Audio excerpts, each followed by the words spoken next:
किसानों के रेल रोको आंदोलन का पंजाब और हरियाणा में असर। करीब 50 ट्रेनों की आवाजाही में हुई दिक्कत। लखीमपुर हिंसा के विरोध में किसानों का रेल रोको आंदोलन। अमृतसर और हरियाणा के बहादुरगढ़ में रेलवे ट्रैक पर बैठकर किया प्रदर्शन। संयुक्त किसान मोर्चा के झंडे के साथ किसानों ने की नारेबाजी। केंद्रीय गृह राज्य मंत्री अजय मिश्र की बर्खास्तगी की मांग की। आंदोलन का पंजाब में सबसे ज्यादा असर। प्रदर्शनकारियों ने कहा, मंत्री के रहते नहीं मिलेगा इंसाफ। सोनीपत में भी रेलवे प्लेटफॉर्म पर उतरे किसान। सरकार को मजदूर और किसान विरोधी कहा। नोएडा अथॉरिटी के सीईओ से मिले आंदोलनकारी किसान। सीईओ के सामने किसानों ने अपनी मांग रखी। इंडिया टीवी से बोले राकेश टिकैत, किसान आंदोलन में अभी पूरी ताकत नहीं झोंकी। सरकार जिद पर अड़ी, किसान सिर्फ तीनों कानून वापस चाहते हैं। राकेश टिकैत ने कहा, लखीमपुर मुद्दा चुनाव के लिए नहीं उठाया। गृह राज्य मंत्री अजय मिश्र की गिरफ्तारी हो। राकेश टिकैत ने सिंघू बॉर्डर पर हुई हत्या को बताया षड्यंत्र। पूछा, सिंघू बॉर्डर पर इंटेलिजेंस के लोग क्या कर रहे थे। 20 अक्टूबर को उत्तर प्रदेश के कुशीनगर जाएंगे पीएम मोदी। कुशीनगर एयरपोर्ट का उद्घाटन करेंगे। प्रधानमंत्री कुशीनगर के बौद्ध मंदिर में करेंगे दर्शन। बौद्ध भिक्षुओं के एक समूह से करेंगे बात। नागरिक उड्डयन मंत्रालय ने कहा, कोलंबो से 125 गणमान्य व्यक्तियों और बौद्ध भिक्षुओं को लेकर कुशीनगर हवाई अड्डे पर उतरेगा प्लेन। 2022 के चुनाव के लिए बीजेपी के राष्ट्रीय पदाधिकारियों की बैठक। जय पांडा ने कहा, 5 राज्यों में चुनाव के लिए बीजेपी तैयार। समाजवादी पार्टी के बागी विधायक नितिन अग्रवाल बने उत्तर प्रदेश विधानसभा के उपाध्यक्ष। 368 में से 304 वोट मिले। यूपी से कांग्रेस विधायक अदिति सिंह के बागी तेवर। विधानसभा के डिप्टी स्पीकर के चुनाव में अदिति सिंह ने डाला वोट। विधानसभा उपाध्यक्ष पद की जीत को लेकर सीएम योगी का एसपी पर निशाना। कहा, 2022 का चुनाव और ठीक से समझा देगा। यूपी असेंबली के गेट पर कांग्रेस विधायकों का बैनर पोस्टर के साथ प्रदर्शन। केंद्रीय गृह राज्य मंत्री अजय मिश्र का मांगा इस्तीफा। बढ़ती गैस की कीमतों पर लखनऊ विधानसभा के बाहर समाजवादी पार्टी का प्रदर्शन।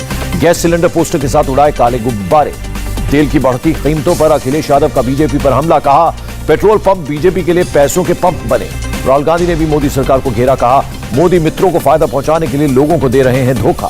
प्रियंका का भी केंद्र पर तंज। कहा, वादा किया था हवाई चप्पल वाले हवाई जहाज से सफर करेंगे, अब सड़क पर सफर भी मुश्किल हुआ। पणजी में बढ़ती महंगाई के खिलाफ हल्ला बोल। गोवा फॉरवर्ड पार्टी के विधायकों ने किया प्रदर्शन। मंगलवार को यूपी के 2 दिन के दौरे पर जाएंगी प्रियंका गांधी। पार्टी नेताओं और कार्यकर्ताओं के साथ करेंगी बैठक। प्रियंका गांधी प्रेस कॉन्फ्रेंस भी करेंगी। लखनऊ में कांग्रेस मुख्यालय में पत्रकारों को करेंगी संबोधित। यूपी के डिप्टी सीएम केशव प्रसाद मौर्य का विपक्ष पर तंज। कहा, विरोधियों का नारा खुद का साथ खुद का विकास। बीजेपी नेता शुभेंदु अधिकारी ने मिथुन घोष की हत्या के लिए टीएमसी को ठहराया जिम्मेदार। कहा, वक्त आने पर होगी कार्रवाई। टीएमसी ने शुभेंदु अधिकारी के आरोपों को नकारा। टीएमसी महासचिव कुणाल घोष ने कहा, पुलिस कर रही है जांच। सिद्धू विवाद पर बोले सीएम चन्नी। कहा, सभी मामलों को सुलझा लिया जाएगा, पार्टी एजेंडे को लागू किया जाएगा। बीएसएफ का अधिकार क्षेत्र बढ़ने का एक बार फिर पंजाब के सीएम चन्नी ने किया विरोध। कहा, मोदी सरकार का लोकतांत्रिक और संघीय विरोधी फैसला। बीएसएफ का अधिकार क्षेत्र बढ़ाने का कांग्रेस नेता नवजोत कौर सिद्धू ने किया विरोध। कहा, फैसले से पहले राज्य से होनी चाहिए थी बात। कांग्रेस नेता मल्लिकार्जुन खड़गे ने मोदी सरकार पर किया हमला। कहा, धीरे धीरे निरंकुश हो रही है सरकार। किसानों के हित में केंद्र सरकार का बड़ा कदम। सरकार ने उर्वरकों पर सब्सिडी बढ़ाकर 28,000 करोड़ की। केंद्रीय मंत्री मनसुख मांडविया ने कहा, इंटरनेशनल मार्केट में उर्वरकों के दाम बढ़े। पीएम ने एमआरपी की जगह सब्सिडी बढ़ाने का फैसला किया। दिल्ली के नेवी कमांडर्स की कॉन्फ्रेंस। रक्षा मंत्री राजनाथ सिंह ने किया उद्घाटन। पूर्वोत्तर भारत के 6 नए हवाई मार्गों की सेवा शुरू। केंद्रीय उड्डयन मंत्री सिंधिया जनरल वीके सिंह ने उड़ान को दिखाई हरी झंडी। एयर इंडिया की बिक्री का आईएमएफ ने किया स्वागत। कहा, डील महत्वपूर्ण मील का पत्थर साबित होगी। गेटवे ऑफ इंडिया के ऊपर सूर्य किरण एरोबैटिक टीम ने किया फ्लाई पास्ट। 1971 की जंग में जीत के 50 साल पूरा होने पर शानदार जश्न मनाया गया। जम्मू के 2 दिवसीय दौरे पर आर्मी चीफ नरवणे एलएसी के पास फॉरवर्ड लोकेशन का करेंगे दौरा। जम्मू कश्मीर प्रशासन और दुबई सरकार के बीच एमओयू पर हस्ताक्षर। औद्योगिक पार्क, मेडिकल कॉलेज समेत कई चीजों को लेकर करार। जम्मू कश्मीर में एक और हाई अलर्ट जारी है। हाइड्रो पावर प्रोजेक्ट और अनंतनाग में इमरजेंसी लैंडिंग स्ट्रिप का निशाना बना सकते हैं आतंकी। कश्मीर घाटी से मजदूरों का लौटना शुरू। मजदूरों ने कहा, घाटी में डर का माहौल। बीजेपी का विपक्ष पर बड़ा हमला। कहा, कश्मीर को हिंदुस्तान से अलग रखना चाहती है कांग्रेस। बिहार के डीजीपी ने जम्मू कश्मीर के मुख्य सचिव और डीजीपी से की बात। मजदूरों को सुरक्षा देने के लिए कहा। भारत पाकिस्तान के बीच T20 मैच को लेकर कांग्रेस नेता पीएल पूनिया ने केंद्र सरकार पर साधा निशाना। कहा, पाकिस्तान के साथ मैच कैंसिल होना चाहिए। बिहार के डिप्टी सीएम तारकिशोर ने भारत बनाम पाकिस्तान मैच को रोकने की मांग की। कहा, इससे मैसेज जाएगा कि भारत आतंकवाद का समर्थन करने वालों के साथ नहीं है। बीजेपी नेता सुशील मोदी ने कहा, आतंकी डर पैदा करना चाहते हैं ताकि लोग कश्मीर छोड़ दें। पीएम मोदी से जीतन राम मांझी की मांग। कहा, बिहारियों को सौंप दे कश्मीर, 15 दिन में सुधार देंगे। कांग्रेस नेता मनीष तिवारी का बयान। जम्मू कश्मीर में आम लोगों की हत्याओं का तालिबान राज से है लिंक। कांग्रेस नेता अधीर रंजन चौधरी का केंद्र से सवाल। कहा था, 370 हटने के बाद कश्मीर से आतंकवाद खत्म हो जाएगा। जम्मू कश्मीर में टारगेट किलिंग पर बोले संजय राउत। जम्मू कश्मीर के हालात के बारे में देश को सच बताएं गृह मंत्री या रक्षा मंत्री। रंजीत मर्डर केस में राम रहीम का आजीवन कारावास। 4 अन्य दोषियों को भी उम्र कैद की सजा। पंचकुला सीबीआई कोर्ट ने राम रहीम पर 31 लाख का जुर्माना भी लगाया, बाकी दोषियों पर 50-50 हजार रुपए का फाइन। दिल्ली सरकार ने रोजगार बाजार 2.0 के लिए टेंडर जारी किए। मनीष सिसोदिया ने कहा, युवाओं को रोजगार उपलब्ध कराएगा बाजार। दिल्ली के पर्यावरण मंत्री ने रेड लाइट ऑन गाड़ी ऑफ अभियान की शुरुआत की। महाराष्ट्र के मंत्री छगन भुजबल का बीजेपी पर हमला, कहा महाराष्ट्र में सरकार अस्थिर करने के लिए हो रही है रेड। भोपाल के बुर्का पर बवाल, सरेआम हिंदू लड़की का जबरन उठवाया बुर्का, कहा नकाब पहनकर हमारी कौम को न बदनाम करें। पश्चिम बंगाल एसटीएफ ने अवैध हथियारों के साथ 3 लोगों को किया गिरफ्तार। यूपी के शाहजहांपुर में कोर्ट परिसर में एक वकील की गोली मारकर हत्या, शव के पास से एक तमंचा भी बरामद। शाहजहांपुर हत्याकांड का आरोपी गिरफ्तार। Law and order एडीजीए Prashant Kumar ने कहा, आरोपी ने अपना जुर्म कबूला। शाहजहांपुर मामले पर मायावती का ट्वीट, कहा दिन दहाड़े वकील की हत्या बेहद शर्मनाक। प्रियंका गांधी का हमला, कहा सीएम दावा करते हैं गुंडे बदमाश प्रदेश छोड़कर चले गए, यहां तो कोर्ट में घुसकर वकील की हत्या कर दी। महंत नरेंद्र गिरी सुसाइड केस में सीबीआई को बड़ा झटका, आनंद गिरी समेत 3 आरोपियों के पोलोग्राफी टेस्ट की अर्जी खारिज की। लखीमपुर हिंसा में क्राइम ब्रांच ने सुमी जायसवाल गिरफ्तार, शिशुपाल नंदन सिंह बिष्ट और सत्यप्रकाश त्रिपाठी भी पकड़े गए। नशा कारोबारियों के खिलाफ मथुरा पुलिस का अभियान, 1.5 किलो गांजे के साथ 4 गिरफ्तार, अवैध शराब भी जब्त हुई। उत्तर प्रदेश के बुलंदशहर में पुलिस ने गुम हुए 27 मोबाइल फोन बरामद किए। पुलिस कार्यालय में लोगों को बुलाकर उनके फोन सौंपे।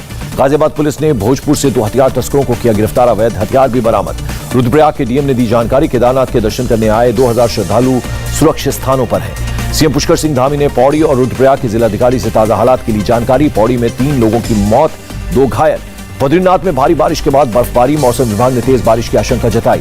बारिश के बाद गंगोत्री में भारी बर्फबारी, चारों तरफ बिछी बर्फ की चादर, गिरा तापमान। उत्तराखंड के मंत्री धन सिंह रावत का बयान, सभी अधिकारियों को अलर्ट कर दिया गया है, किसी भी परिस्थिति से निपटने के लिए है तैयार। सबरीमाला मंदिर में 21 अक्टूबर तक श्रद्धालुओं के प्रवेश पर रोक। केरल में बाढ़ और बारिश की वजह से फैसला। भारत और इजरायल में वैक्सीन सर्टिफिकेट पर बनी सहमति। इजरायल दौरे पर है विदेश मंत्री डॉक्टर एस जयशंकर। देश में अब तक वैक्सीन की 98 करोड़ 59 लाख डोज दी गई, केंद्र सरकार ने दी जानकारी। राज्यों और केंद्र शासित प्रदेशों को अब तक 102 करोड़ से ज्यादा एंटी कोविड वैक्सीन की डोज दी गई, केंद्र ने दी जानकारी। मध्य प्रदेश के जबलपुर में किड्स वैक्सीनेशन सेंटर बनकर तैयार, बच्चों के खेलने की भी है व्यवस्था। देहरादून में लगाया गया मेगा वैक्सीनेशन ड्राइव, जिलाधिकारी की सभी से वैक्सीन लगवाने की अपील। देश में कोरोना के 13,596 नए केस, देश में कुल 1,89,000 एक्टिव केस। केरल में बीते 24 घंटे में कोरोना से 6,676 लोग संक्रमित, 60 लोगों की मौत। महाराष्ट्र में कोरोना के 1,485 नए केस, 24 घंटे में 27 मरीजों ने तोड़ा दम। ओडिशा में कोरोना के 340 नए केस, बीते 24 घंटे में 5 संक्रमितों की मौत हुई। दिल्ली में कोरोना के 15 नए मरीज मिले, राज्य में कोरोना के 298 एक्टिव मामले। गोवा में खुले 9वीं से 12वीं तक के स्कूल, कोरोना नियमों का करना होगा पालन। कर्नाटक के सीएम बसवराज बोम्मई का बयान, क्लास 1 से 5 तक को खोलने का जल्द होगा ऐलान। सिक्किम में केजी से क्लास 8 तक के खुले स्कूल, कोविड नियमों का पालन अनिवार्य। कोविड टास्क फोर्स के साथ सीएम उद्धव ठाकरे ने की बैठक, बच्चों के वैक्सीनेशन, रेस्टोरेंट के खोलने की समय सीमा बढ़ाने पर बात। उद्धव ठाकरे ने ट्रांसपोर्टर्स को मदद का दिलाया भरोसा, कहा कोरोना से बहुत प्रभावित हुए ट्रांसपोर्टर्स। 22 अक्टूबर से महाराष्ट्र में खुलेंगे थिएटर और सिनेमाघर। सीएम ठाकरे ने फायर सेफ्टी समेत जरूरी नियमों को ध्यान रखने की दी सलाह। ईद मिलाद-उन-नबी को लेकर गुजरात सरकार का बड़ा फैसला, अब 400 लोग हो सकते हैं इकट्ठा। इस साल दिल्ली में डेंगू से पहली मौत, अब प्रदेश में डेंगू के कुल 723 केसेस। आईएमएफ की भारत को सलाह, कोरोना से जंग में सही नीतियों पर लगातार काम करते रहना होगा, वैक्सीन है महत्वपूर्ण हथियार। बांग्लादेश में थम नहीं रहा हिंदुओं पर अत्याचार, रविवार को उपद्रवियों ने रंगपुर जिले में 29 घरों को जलाया। सांप्रदायिक हिंसा पर बोले बांग्लादेश के गृह मंत्री असदुज्जमा खान, देश के सामाजिक सौहार्द को किसी भी कीमत पर बचाना है। बांग्लादेश में इस्कॉन मंदिर में तोड़फोड़ पर गुस्से में बीजेपी के नेता और कार्यकर्ता कोलकाता में किया प्रदर्शन। शुभेंदु अधिकारी के नेतृत्व में बांग्लादेश के डिप्टी हाई कमिश्नर से मिले बीजेपी के नेता, हिंसा को लेकर दर्ज करा विरोध। पाकिस्तान के क्वेटा में बलूचिस्तान यूनिवर्सिटी के पास धमाका, 1 शख्स की मौत, 15 से ज्यादा लोग जख्मी। आरबीआई ने स्टेट बैंक ऑफ इंडिया पर 1 करोड़ रुपए का लगाया फाइन, नियमों के उल्लंघन का आरोप। यूएस डॉलर के मुकाबले रुपए का भाव 9 पैसे गिरा, 1 डॉलर की कीमत 75 रुपए 35 पैसे। बढ़त के साथ बंद हुआ शेयर बाजार, सेंसेक्स 459 और निफ्टी 138 अंक की बढ़त के साथ बंद। और टी20 वर्ल्ड कप में बल्लेबाजी क्रम पर बोले विराट कोहली, केएल राहुल और रोहित शर्मा करेंगे ओपनिंग, मैं नंबर 3 पर करूंगा बैटिंग। इंडिया टीवी हर वक्त हर जगह डाउनलोड करने के लिए सर्च करें India TV news Google play store या ऐप स्टोर पर।